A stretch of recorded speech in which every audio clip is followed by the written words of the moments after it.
Hi guys, so isang maganda at mapagpalang araw na naman sa ating lahat.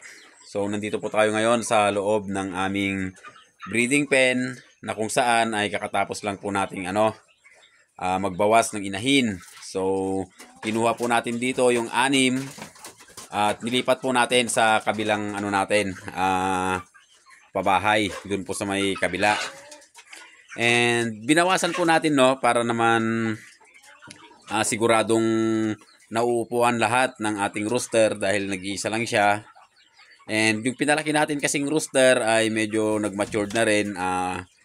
Marunong na rin po siyang kumasta sa mga inahin. Kaya siniparate po natin yung iba para siguradong may similya yung ating mapapalabas na mga itlog. And ayun, bali kakatapos pala natin na magdipat ng mga manok. So yung mga sisiw natin dahil nga sa finally po na transfer na po natin yung kulungan na nandito. So yung sinasabi po natin noon na balak natin gawin ay kahit papano nagawa na po natin. Although hindi pa naman siya totally tapos minadali lang natin para lumuwag yan sa may loob ng ating pabahay.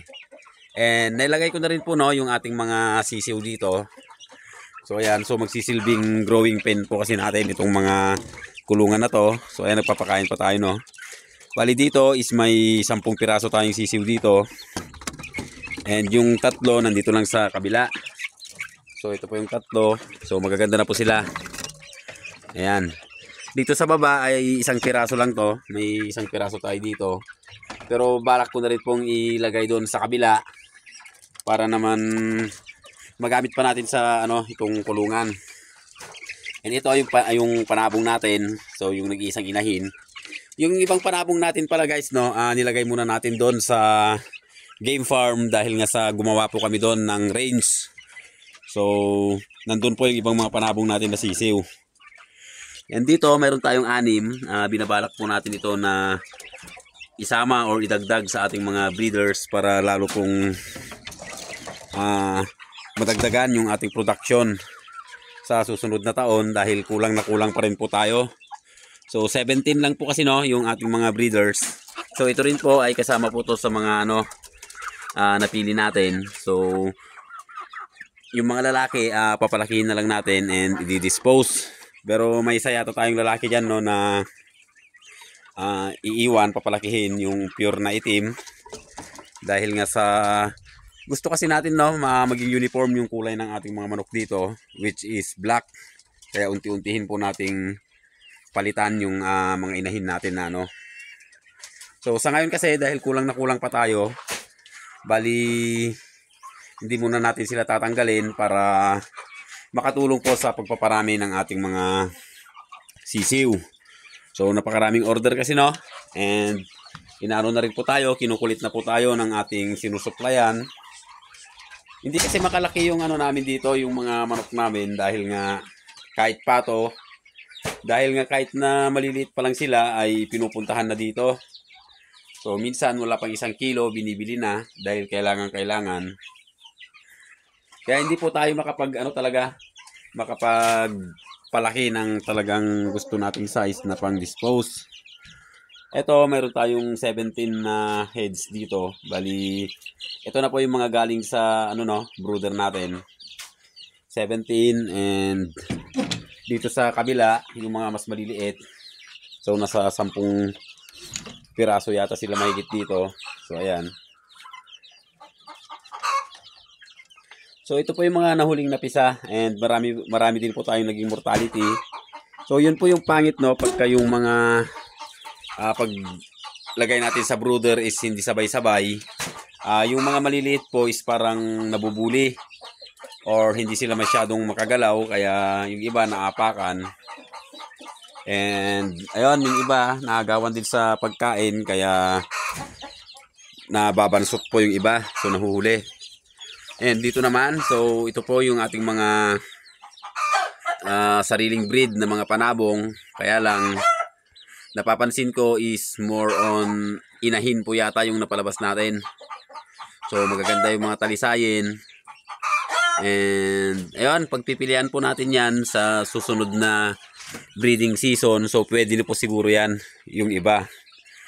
Dahil yung ibang mga inahin natin na nasa range is may 7 po tayo doon na inahin at saka isang rooster.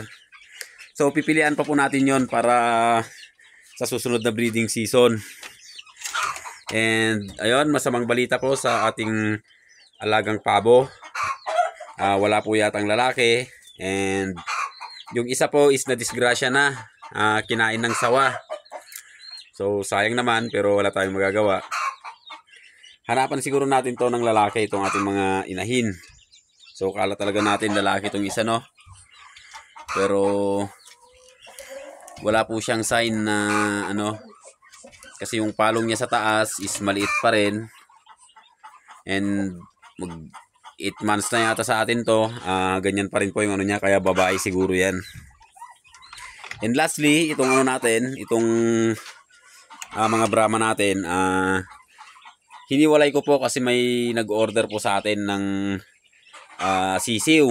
So hopefully is makapagpapisa tayo ng pure na sisiw nila dahil nga sa ibibenta natin, may nag-order po. So yun pong kagandahan, pagka may mag-order saka lang po tayo magpapisa. And hopefully itong mga alaga nating mga Muscovy ducks, maybe next month siguro magkakaroon na rin po tayo ng mga panibago ulit na ano, na sisiw. So ayan, may isa po tayo ditong naglilimlim, medyo matagal na yan. And ito, yung nasa gitna is ano pa lang, bago-bago pa lang. And dito may nagdi-nesting na naman, kung makikita nyo. So medyo inuhukay-hukay na. Mga ilang araw pa yan ay may mangingitlog na naman po dyan. So maganda po yung ginawa natin, no, na ganyan pala dapat ang ginawa natin nung una. So nung una kasi yan, no, ano siya, baliktad siya. So hindi po nila masyadong gusto mangitlog sa pwesto na yon, kaya binaliktad natin, naging effective naman.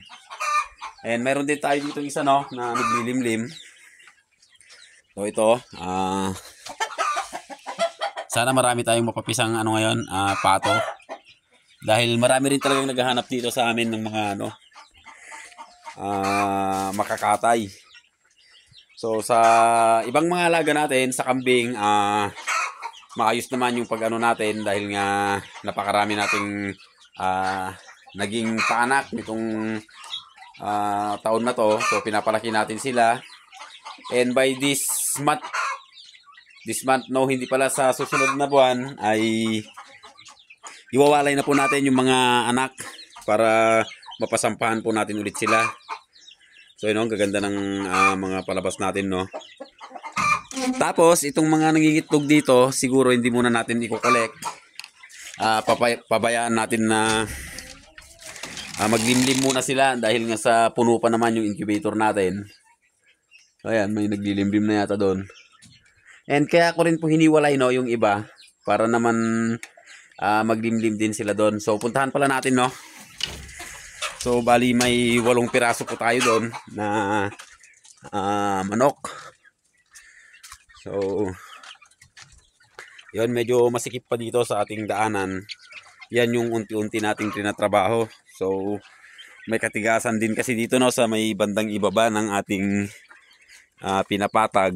So sa taas, walang problema, medyo madali lang. Pero pagdating dito, medyo matigas na.